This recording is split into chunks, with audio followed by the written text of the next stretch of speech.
In any city, in any country, go to any mental institution or halfway house you can get yourself into. When you reach the front desk, ask to visit someone who calls himself the holder of the end. Should a look of childlike fear come over the worker's face, you will then be taken to a cell in the building. It will be in a deep hidden section of the building.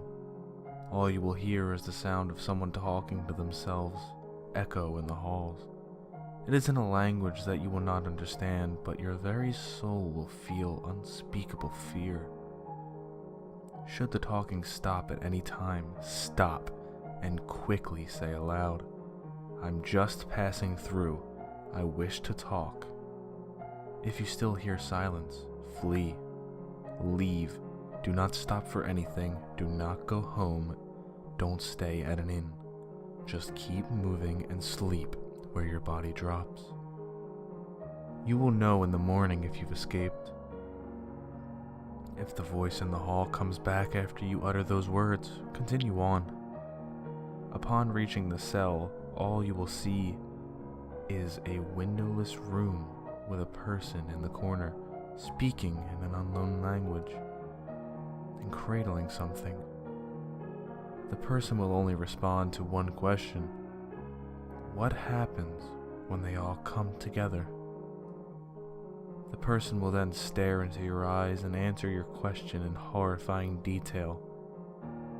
Many go mad in that very cell. Some disappear soon after the meeting, and a few end their lives. But most do the worst thing and look upon the object in the person's hands. You will want to as well, but be warned, if you do, your death will be one of cruelty and unrelenting horror. Your death will be in that room by that person's hands. That object is one of 538. They must never come together.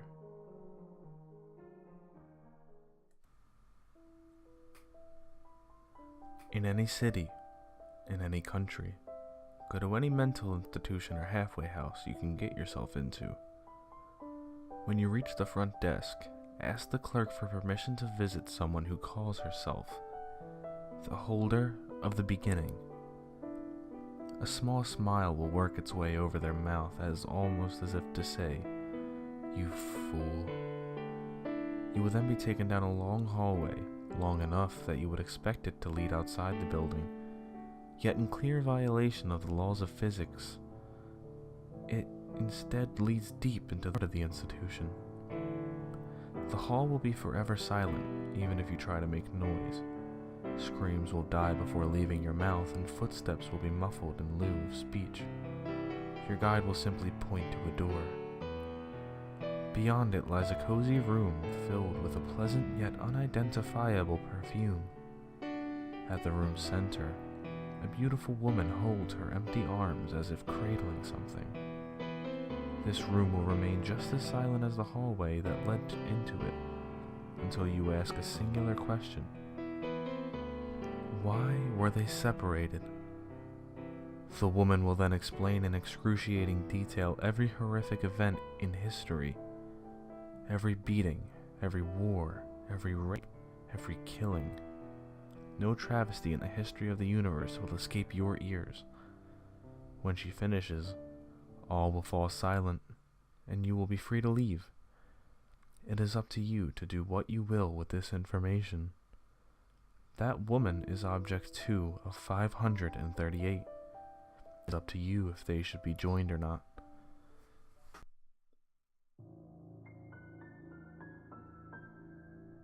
In any city, in any country, go to any mental institution or halfway house you can get yourself into. When you reach the front desk, ask to visit someone who calls himself the holder of eternity.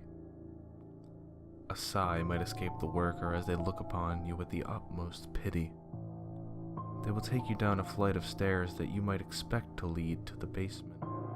They don't. As you press deeper and deeper into the underbelly of the institution, you will begin to hear a chorus of screams. At first it will be barely audible, as if originating from a point a great distance away, but as you approach the end of the hallway, the screams will grow clearer and more thunderous, until they drone so loudly as to consume all of the noises. The din will quickly become so painful that you will feel the unrelenting urge to claw at your own ears to escape it. Resist this impulse. The worker, stoically enduring the cacophony, will show you a door. As swiftly as they can, they will unlock it and run, leaving you alone in this cramped, dark hallway. This will be your last chance to run. If you decide to continue, open the door. The piercing wail will then end abruptly, leaving your ears ringing. The room you will enter will be coated in an almost tangible darkness that consumes all but the far wall. Manacled to that wall is an emaciated figure covered in raw lashes. He will stare directly at you with a maniacal grin plastered to his face, seemingly undisturbed by his festering wounds and the scalpel rammed into his chest. The only way to save yourself from this man's dark designs is to ask, who created them? He will cackle in a manner befitting the death throes of an animal before responding. His will be the most horrific tale you have ever heard. Beyond such primitive concepts as pain and death, it will delve deep into the very essence of evil. Those of weak mind would go mad hearing it. When he finishes, it will be up to you to release this man from his terrible burden.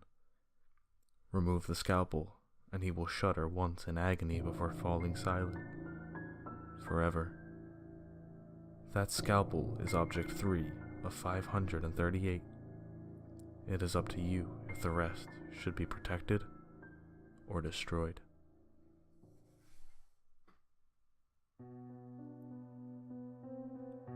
In any city, in any country, go to any mental institution or halfway house you can get yourself to. When you reach the front desk, ask to visit someone who calls herself the Holder of Nothing. Should a look of sheer primal disgust mar the worker's expression, you will then be taken to a separate building, one that appears to be an old wooden outhouse. Inside will be a seemingly endless corridor that far exceeds the length of the outhouse. The corridor will be completely silent. Attempting to make any sound at the wrong time is a grievous, lamentable mistake. You will notice the lights in the corridor getting brighter and brighter as you make your way down towards the end. Eventually, you will find yourself blinded by their brilliance. If at any point the lights go out, quickly shout out, "No! Stop! What you are doing is wrong," while backing away. If the lights do not come back on, bolt for the door you came in through. It should still be open. Hopefully you aren't far enough down the hallway for it to close on you. If it does close, an eternity in hell would be preferable to what you will suffer. If the lights come back on, continue walking down the corridor. At the end of the hall lies a cell. The worker will open its door for you while glaring at you in disgust. Inside the cell will be a pastiche of colors arranged in several harlequin-like formations. You must not be distracted by them, for at the center of the room is a naked young woman slathered in blood and bound by strips of human sinew, and you would be better off not knowing what will happen if you take your eyes off her face for even a moment. Focus on her and ask, what were they when they were one? She will look you in the eye and speak the answer in incredible detail. It will be unlike anything you have ever heard, leaving you on the verge of both ecstasy and agony. It is not uncommon for a seeker to lose themselves in the euphoria, but you mustn't let your focus break, and you must take special care not to look upon her tattooed chest. Your mind will tempt you to gaze upon it, but you must resist, for if you fail, she will fillet you alive and add your mutilated flesh to her bindings, and you will remain trapped in here with her. fully conscious for the rest of time. That tattoo is object 4 of 538. They desire to be one again, but they mustn't.